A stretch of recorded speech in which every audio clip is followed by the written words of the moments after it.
Welcome back to the channel, and in this episode we finally get to visit the Caribbean island of Montserrat, an island that we've wanted to visit since we arrived in the Caribbean back in 2023. Cracked it that time. Hope you enjoy the video, and please remember to leave a like and subscribe to the channel.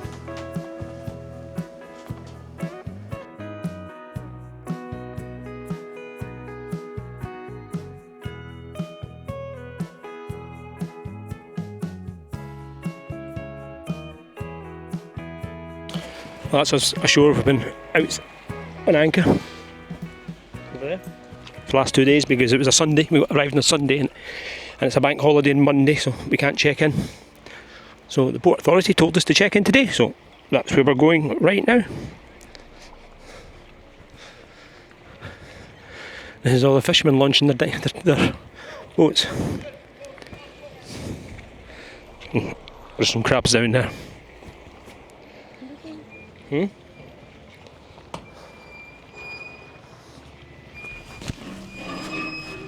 think that cream building over there is the Port Authority we have to go to first. Pay, I don't know, I think it's 30 or 60 EC port dues. And over in that corner they're starting to build a 130 metre pier that'll act as a breakwater for the bay, and it started in 2022, funded by the good old UK taxpayer. However, there's a dispute between the contractor and the Montserrat government, and work stopped in 2024. It restarted very slightly in April 25, and then the contractor's now been sacked. The contractor has walked away with half the money, from what you read on the internet. So once it's complete, small cruise ships will come in here, and the anchorage will be wasted for cruisers because they're going to go and dredge all the sand away to let increase the draft so the cruise ships can get in.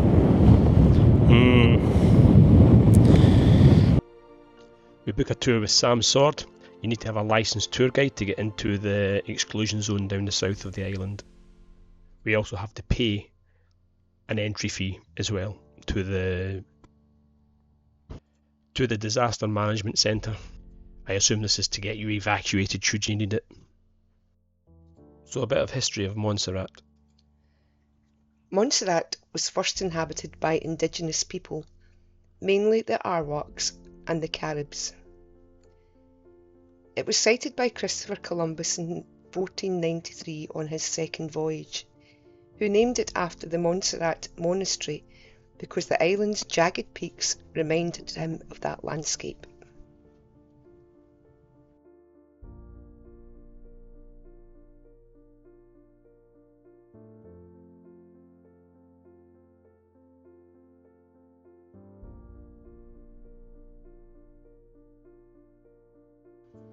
This place is called Cudjoe Head, where a enslaved African was beheaded because he had escaped from his plantation, and it was done to warn others of doing similar things. Quite barbaric. The island was colonised by the English in 1632. Interestingly, many early settlers came from Ireland, giving Montserrat a unique Irish-Caribbean cultural blend that still shows today. It's sometimes called the Emerald Isle of the Caribbean. African slaves were brought to work on sugar plantations, and their descendants form the majority of the population today. These buildings here used to be the recording studio of George Martin, who was the Beatles producer, and quite a lot of pop stars came to Montserrat to use these recording studios. It wasn't destroyed by the volcano, it was destroyed by a hurricane in 1989, and George never rebuilt the property.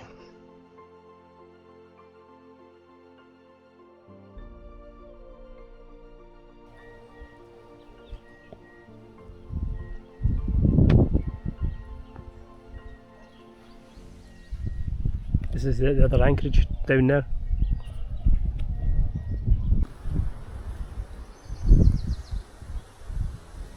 So this is us just at the edge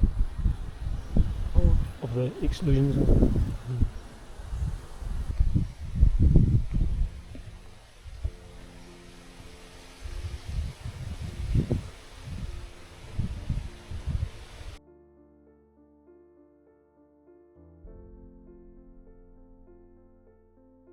That's the ocean out there, and all this land we're walking on is all volcanic ash from the eruption in 1995. All these houses are in distance are all new builds. You never used to be allowed to come down here. If you did, you get 6 months imprisonment. Montserrat became a British colony and developed a plantation economy based on sugar, rum and cotton. After slavery was abolished in 1834, the economy declined, but later diversified somewhat.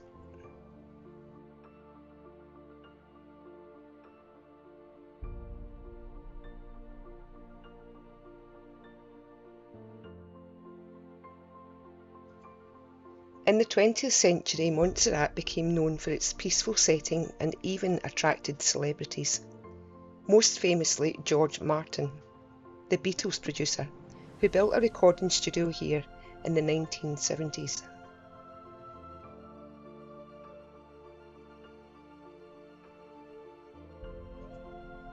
Today, Montserrat is a British overseas territory, and whilst it should be financially autonomous, it does receive funding from the UK government to a tune of £25 million per annum.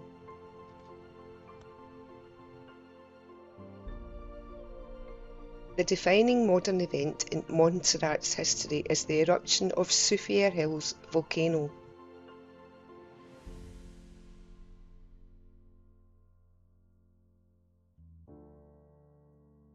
And these 4 or 5 canes mark the site of a turtle nest. What happens, people check the beaches during the day after the night before and look for turtle tracks going up the beach and identify the nest and peg it so nobody walks over it and crushes the eggs.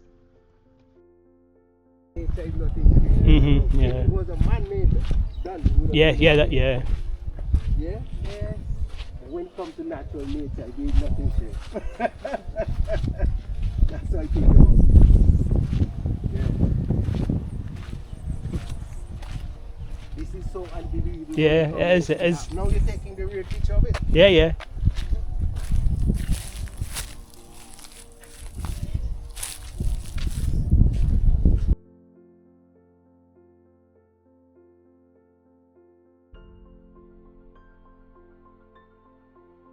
In 1995, after years of being dormant, the volcano became active.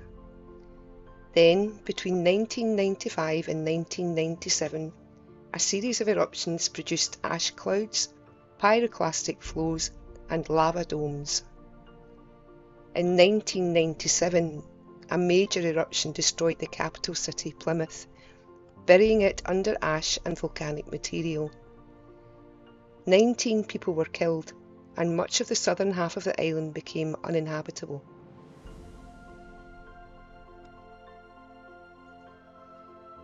When the island was evacuated, they were told to pack some clothes for a few days. 31 years later, they're still not allowed back into their homes. Most islanders were evacuated back to the UK, where they stayed, leaving only around 1,200 people on the island, down from a population of 15,000. Even now, the island has a population of just under 5,000. It's estimated that 483 million cubic metres of rubble fell on the south of the island. That's 60,375,000 standard skips. Due to the flows, the island became bigger in size.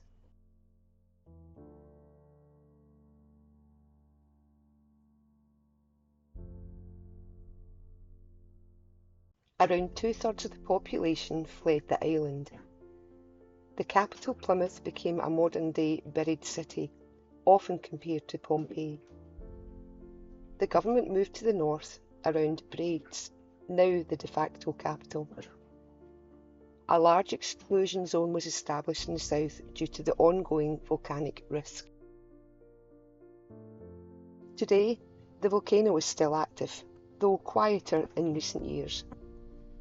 Montserrat has rebuilt slowly, focusing on tourism, geothermal energy, and its unique identity shaped by both Irish and Caribbean heritage.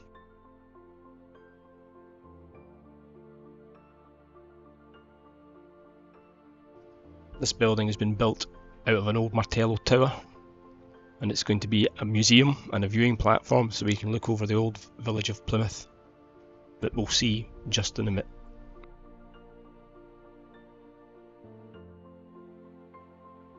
What the islanders are now doing is they're now crushing up all the rubble and creating gravel and exporting the gravel. It's become a major industry. It will take them decades to clear all the rubble. And what you see up there you think is clouds, it's not, it's venting fissures on the mountain.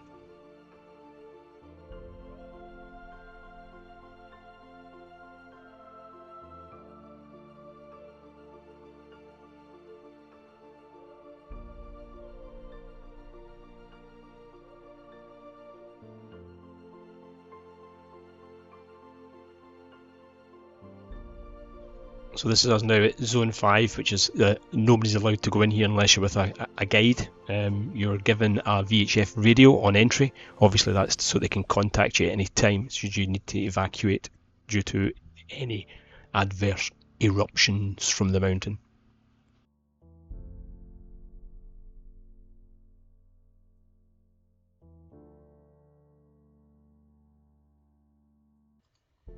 The islanders are now starting to clean out the devastation, which will take decades, and the main export of the island is now sand and gravel, as they are crushing up all the volcanic rubble.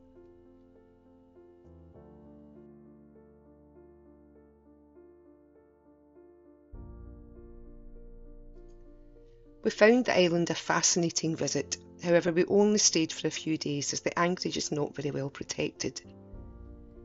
And it can get very rolly, which is a pity. It was okay when we visited though. This is now us in St George's Hill, which is above Plymouth.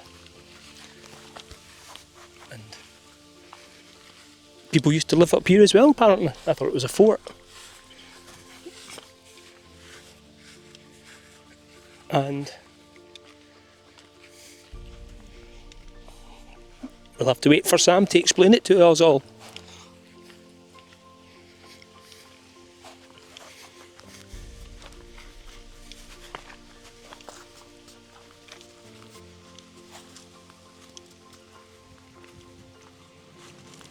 And a lot of the damage is not caused by the volcano, it's caused by nobody living in the houses, and it's just been left to go to ruin. And now people are slowly moving back in, as in very slowly. We saw one house occupied and one house getting done up.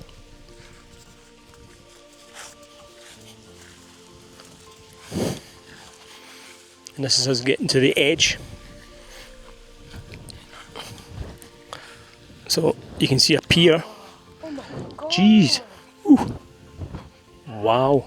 So this is a mudslide. It's not a lava flow, it's just mud. They get lots of mudslides and rock slides.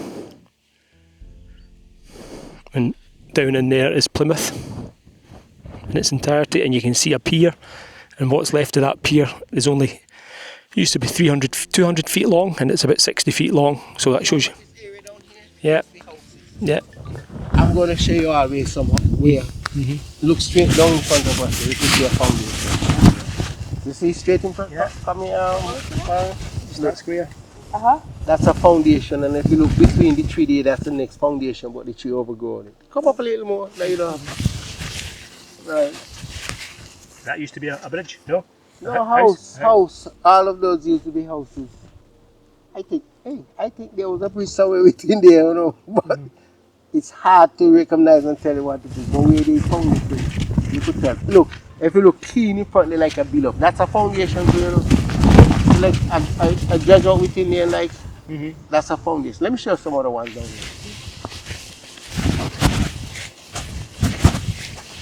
The sun is shining hot into the moon. You see right down in front of us here, where you see like green. If you look right where the two channel out, that's a foundation there. And if you look down further in the afternoon time, the sun is hot, you see some more foundation, more clearer. Yep. But all of the area going on there used to be houses as far as I could see south. Yeah. And down here is where we were looking at when we were down there in Richmond Hill. So you see a couple of houses within the area, and from down there you can't see nothing. And that's the whole of going on there is pretty much. That's the harbour down there. So all this area as far as the eye could see south used to be houses. And all of this area here was overrun by pyroclastic flood, the fire that came down from the mountain. I promise to share some pyroclastic flood that I have, some picture of it. When I get back in the bus, after I get to share before. But all these areas, you see, if you look through this, where the house is all about foundation all around.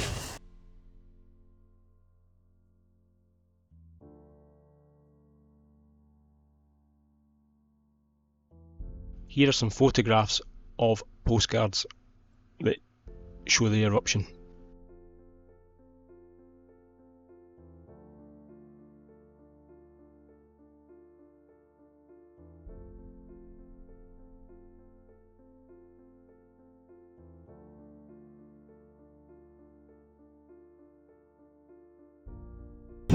June 1997, they was told not to go into the area and they still go into the area. That's how these guys get killed.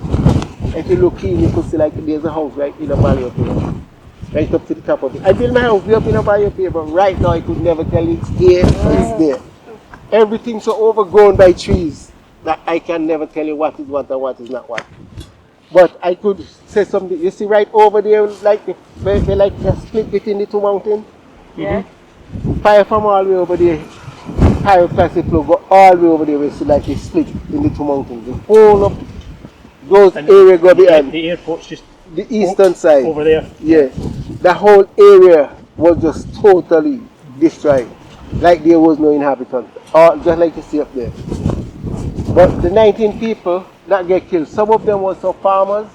They went to the provisions from up in the area up there.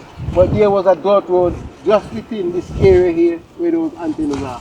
So they used to go down within the dirt road and go behind the police barrier that was down here and go out. Instead of go through the police barrier. If they did go through the police barrier, nobody would have been get killed. But they went to reap the provision that Thursday. It's there for a reason, isn't it? Yeah. So they could not blame no one. And if you look in, within all this green area, you could see some of the houses. This is now at St George's Hill fortification. Obviously it must have been a fort at some point. Whether it's been covered in ash or not, I don't know.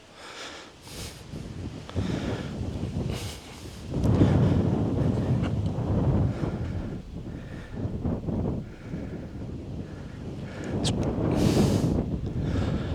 built by the French during the occupation of 1782 and 1784. Just a very small battery.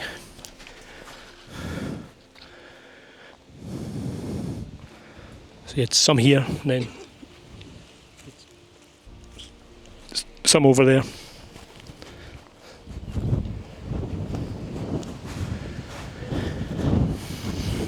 Yeah. Irene's saying it reminds her of Roseau, which is, because there's a fort that sits above the village. And again, there's another view of the village, Plymouth, or what's left of it.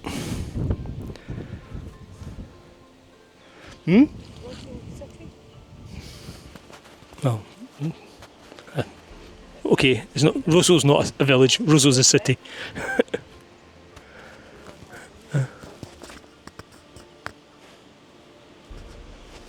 Am I recording? The observatory was built so that scientists can monitor the seismic activity on the mountain.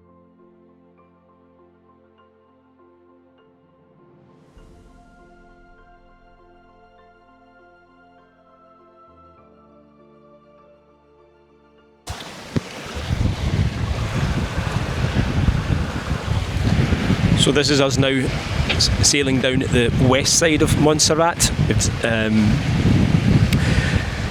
when we were on the tour, we toured down the east side to look at Plymouth, which is a kind of on the southeast end of the island. So where you can see this mud and rock flow, at the old airport used to be in there somewhere, and it's probably well buried now. Nobody lived down there, I don't think, other than the airport and ancillary buildings.